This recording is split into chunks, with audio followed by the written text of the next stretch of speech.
Assalamualaikum warahmatullahi wabarakatuh. Perkenalkan, saya Lia Rizkia, calon guru penggerak angkatan 6 dari Kota Depok, Jawa Barat. Saya bertugas di SD Negeri Pancoran Mas 1, Kota Depok, Jawa Barat.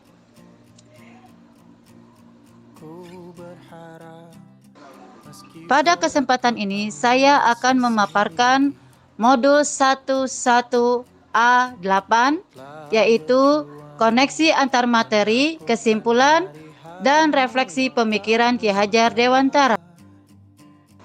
Rekan guru hebat, selama mengikuti diklat guru penggerak, kita mengacu pada kurikulum merdeka yang tertuang di dalam modul-modul calon guru penggerak angkatan 6. Dan kurikulum kita mengacu pada kurikulum merdeka yang merupakan akronim dari M, mulai dari diri, E, eksplorasi konsep, R, ruang kolaborasi, D, demonstrasi kontekstual, E, elaborasi pemahaman, K, koneksi antar materi, dan A, aksi nyata.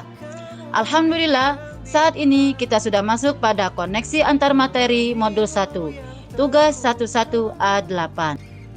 Paparan kesimpulan terkait pemikiran Ki Hajar Dewantara. 1. Bahwa pendidik sejatinya harus menciptakan manusia yang mencintai nilai-nilai kemanusiaan atau nilai-nilai universal.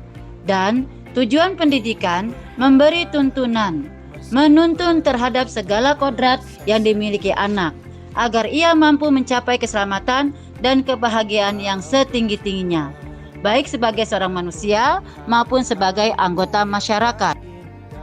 2. Agar anak mampu mencapai keselamatan dan kebahagiaan yang setinggi-tingginya, menurut Ki Hajar Dewantara, dalam menuntun anak, pendidik harus memahami dan menyadari tentang kodrat alam dan kodrat zaman. Kodrat alam berkaitan dengan sifat dan bentuk lingkungan di mana anak berada, sedangkan kodrat zaman berkaitan dengan isi dan irama.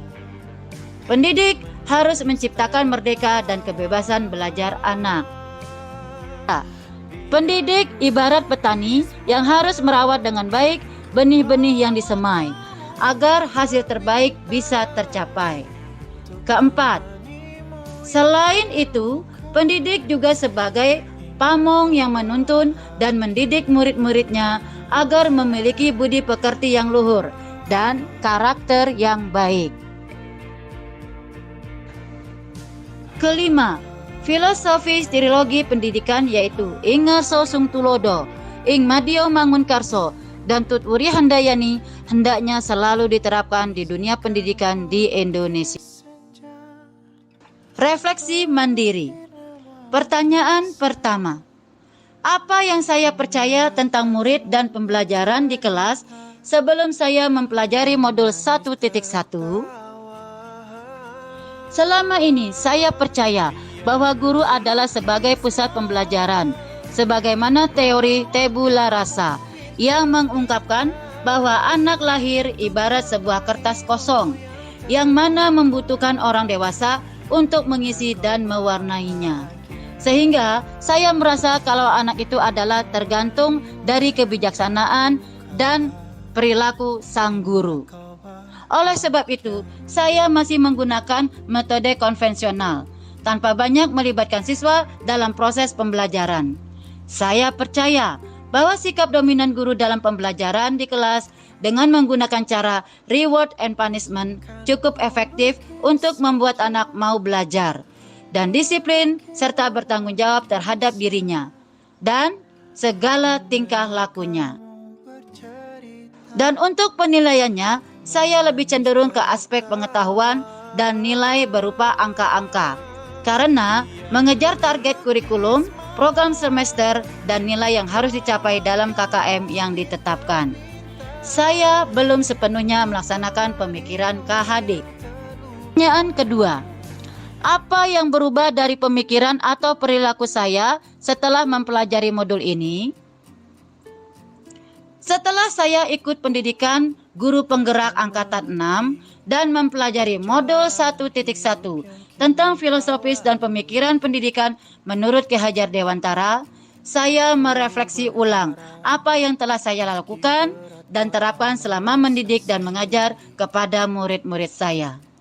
Dan terbersit pertanyaan, mengapa selama ini saya hanya mengenal teori trilogi Ki Hajar Dewantara, yaitu Ing Ngarso Sungtulodo, Ing Madyo Mangunkarso, dan Tut Wuri Handayani? Seharusnya lah saya memahami makna filosofis pemikiran KHD lebih mendalam, tidak hanya pada triloginya saja, tapi keseluruhan pemikiran beliau dalam dunia pendidikan dan pengajaran yang sangat luar biasa. Dan seharusnya lah saya menerapkannya untuk diri saya sendiri terlebih dahulu, baru ditularkan dan benar-benar diterapkan di lingkungan tempat saya mengajar, kepada murid-murid saya, rekan sejawat, dan warga sekolah, serta masyarakat sekitar.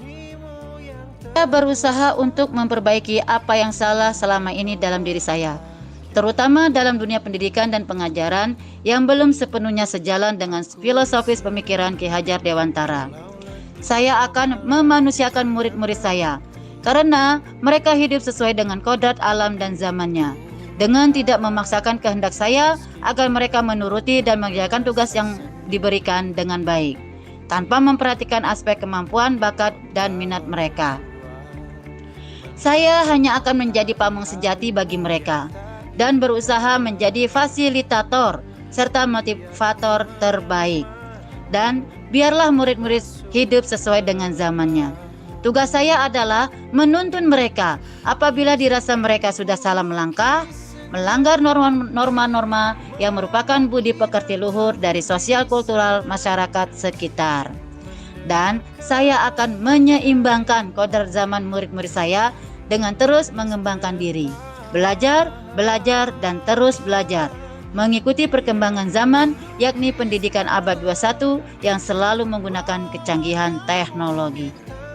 Dan apapun tindakan yang saya lakukan, pendidik dan pengajar sejati adalah harus membuat rencana pelaksanaan pembelajaran yang berorientasi kepada anak, menciptakan pendidikan yang humanis dan menyenangkan, agar merdeka belajar tercapai dan anak merasa bahagia. Pertanyaan ketiga, apa yang bisa segera saya terapkan lebih baik agar kelas saya mencerminkan pemikiran Ki Hajar Dewantara? Saya akan menerapkan segala hal yang saya dapatkan dan pelajari selama mengikuti program pendidikan guru penggerak calon guru penggerak angkatan 6. Modul 1 terkait filosofis pemikiran Ki Hajar Dewantara dalam bentuk praktik baik dalam mendidik dan mengajar di sekolah tempat saya bertugas. Saya akan merancang dan menyusun program pendidikan dan pengajaran yang berorientasi pada murid dalam kelas saya dan menerapkan profil pelajar Pancasila yang akan menimbulkan karakter baik pada murid-murid. Misal, saat ini saya sudah mulai menerapkan pembiasaan pada saat masuk sekolah dengan menyambut mereka di pagi hari ketika mereka datang, melakukan budaya 5S, senyum, sapa, salam, sopan, dan santun. Setelah itu di kelas berdoa dan membaca 3 surah pendek dalam juz amma. Lalu dilanjutkan dengan kegiatan literasi seperti membaca buku fiksi non-pelajaran, yaitu buku cerita, yang akan membuat mereka bahagia dan tidak jenuh dengan buku pelajaran. Saya akan selalu berusaha menciptakan pendidikan dan pengajaran yang humanis dan membuat murid-murid merasa aman, nyaman, dan bahagia, merdeka belajar, tanpa ada rasa ketakutan atau kekhawatiran selama kegiatan belajar mengajar berlangsung. Dan saya akan berusaha untuk menjadi teladan yang baik, memberikan semangat dan motivasi, serta mendorong murid-murid saya agar mereka memiliki budi pekerti yang luhur, menumbuhkan kepercayaan diri yang tinggi, sehingga mereka yakin bisa mengeksplor dan menggali segala potensi diri mereka, dan bersemangat selalu dalam belajar. Sekian paparan saya terkait kesimpulan dan refleksi pemikiran Ki Hajar Dewantara. Semoga bermanfaat. Terima kasih. Wassalamualaikum warahmatullahi wabarakatuh.